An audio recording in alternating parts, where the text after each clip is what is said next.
কিছুদিন আগে আমি একটা মিষ্টি আলু দেখিয়েছিলাম, যেটা থেকে গাছ আমি করেছি পানিতে রেখে। তখন গাছটাই যে এত বড় ছিল, তবে এই গাছটা এখন দেখেন কত বড় লতানো হয়ে গিয়েছে। যেটাকে আমি কোথায় রাখবো সেটাই বুঝতে পারছিলাম না। পরে ভাবলাম এটা বারান্দার গ্রিলের সাথে এভাবে পেঁচাই দিই।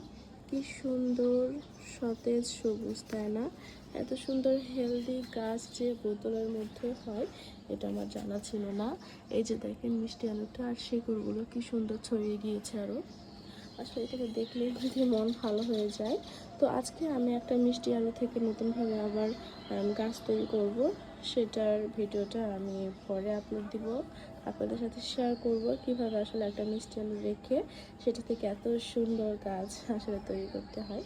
তো আপনারা আর কারা কারা এরকমভাবে ট্রাই করছেন অবশ্যই জানাবেন। ভালো থাকবেন, আল্লাহ হাফিজ।